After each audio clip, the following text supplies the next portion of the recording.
14 Carolina, celebrating 10 years of service. News 14 Carolina, your news now. Hello and welcome into News 14 Carolina. This is your local news channel, available 24 hours a day right here on Time Warner Cable. I'm Johnny Chappell, and this is Coastal North Carolina's best source for up-to-the-minute weather, news, and sports around the clock. Claudine Chalfant has a look at our top stories. One day after North Carolina voters green-lighted a constitutional amendment to define marriage as only between a man and a woman, President Barack Obama says he supports same-sex marriages. We'll bring you the latest. Testimony continues in John Edwards' campaign finance trial, coming up on eyewitness accounts of the cover-up of his affair with Riel Hunter. Plus, Port City residents learn more about bringing minor league baseball to Wilmington. We'll take a look at both sides of the issue. Those stories and more just ahead, but first, here's your latest weather on the One's forecast. Thanks again and welcome back, everybody. You're back in the weather on the One's Forecast Center. Frontal system working its way across North Carolina, triggering showers and thunderstorms. Some of those storms have been on the strong to severe side this afternoon. As we continue through the evening hours, we will still see the threat of more showers and storms. But again, as that frontal system continues to press to the east, our chance of showers and storms will drop through the nighttime hours. Stormcast picking up on that decreasing chance of showers through the overnight hours. We should start our Thursday with a bit of sunshine. We'll end our Thursday with a bit of sunshine, and we'll see more sunshine across the area as we head into Friday, as high pressure again stays firmly in control of weather across North Carolina. All right, morning commute on Thursday. A few clouds out there, warm temperatures, drive time readings near 60 degrees. Again, during the evening hours, that's our best chance of seeing showers and thunder. And again, that should wrap up through the evening hours. Overnight lows in the upper 50s to low 60s. For your Thursday, a different ball game. Mostly sunny skies, nice looking temperatures with highs in the mid to upper 70s. That's a look at your forecast. Now, storm tracker, Doppler radar.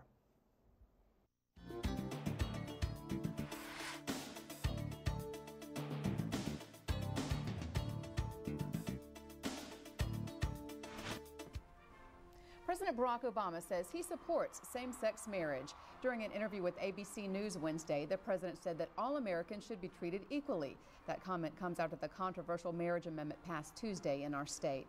The president says he came to the conclusion during the course of several years of talking with family and friends. I had hesitated on gay marriage, in part because I thought civil unions would be sufficient, that was something that would give people hospital visitation rights and other elements that we take for granted. I've just concluded that for me personally, it is important for me to go ahead and affirm that I think same-sex couples should be able to get married. This is video of the president talking about same-sex marriage on the campaign trail in 2008. The president is the first sitting president to come out in support of same-sex marriage. Meanwhile, the president's likely opponent in November took the opposite position on gay marriage. Presumptive Republican presidential nominee Mitt Romney clarified his position during a campaign stop in Colorado.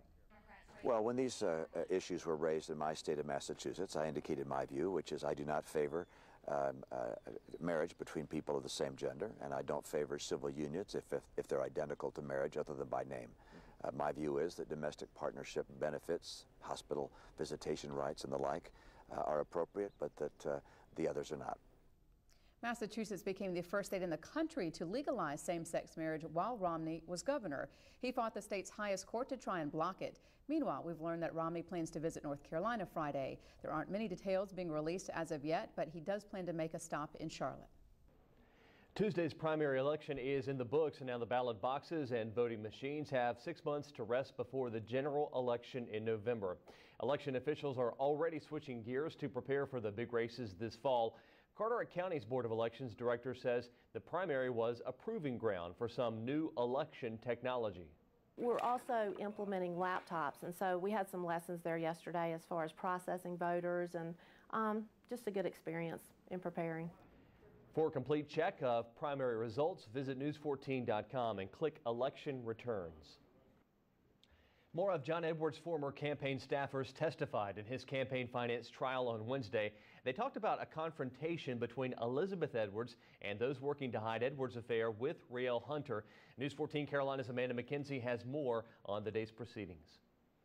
John Edwards' former press secretary Jennifer Palmieri took the stand to testify about a group conversation in October of 2007 where Elizabeth Edwards was upset to find out her husband's mistress, Rielle Hunter, was still in the picture. She discovered that Fred Barron, Edwards' former campaign finance manager, and his wife were paying to take care of Hunter. Barron's wife, Lisa Blue, told Elizabeth that they were trying to keep their enemies close, since Hunter was a loose cannon. At the time, Hunter was about 4 months pregnant with his daughter, Quinn. Palmieri went on to describe her role to help Edwards tell the truth in a television interview, but she no longer believed his lies and cut off communication with him. During cross-examination, Palmieri broke down in tears on the stand when she spoke about Elizabeth's heartache over the affair towards the end of her life. She said Elizabeth worried she wouldn't have a man who loved her by her side when she died. Elizabeth Edwards was very upset when she learned about this, and John Edwards stood silent. The prosecution also called Patricia Young of the Federal Election Commission, who testified about the filed campaign contributions. Edwards is charged with making false statements to the FEC, accepting illegal campaign contributions, and concealing those donations. All data showed Barron and heiress Bunny Mellon paid the legal maximum amount. The defense pointed out if there were additional campaign contributions, then it would be in the report. From Greensboro, Amanda McKenzie, News 14, Carolina.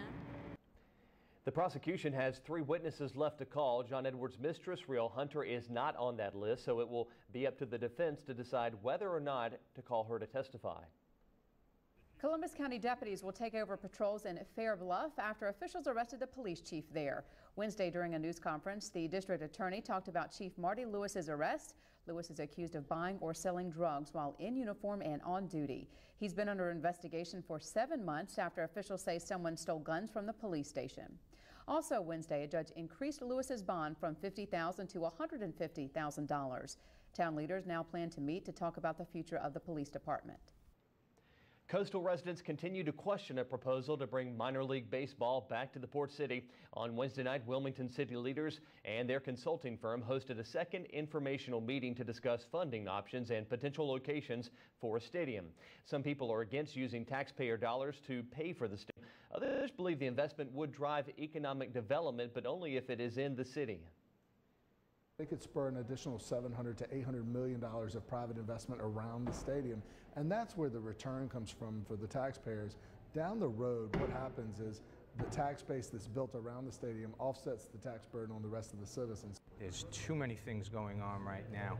We've got infrastructure, we got roads out there, and all you have to do is just drive right out front, and you'll see exactly what I'm talking about. We need to fix those first. National Sports Services will consider the public's input to their recommendation to City Council in June. Emerald Isle property owners are challenging the town's right to keep 3 beach walkways open to the public. More than 100 lot and homeowners are part of 4 lawsuits which are asking for 3 walkways to be returned back to private use. They include walkways at Myrtle Drive, Mangrove Drive, and East-West Seaview Drive. Town officials took over the walkways in 2010, opening them to the public once again after 40 years. We just want things back the way they were. We want these to be considered neighborhood walkways. We're thinking about the value of the homes in the neighborhood. We're thinking about the reason people bought these homes. We tried to get in touch with the town's lawyer, but were unable to reach him. There's much more to come on News 14 Carolina. After the break, we'll check your latest weather on the One's forecast. And later, because in the end of the day, we're only asking simple things. Protesters speak out about their disappointment with Bank of America. Coming up, more on their message and why some were arrested. We'll be right back.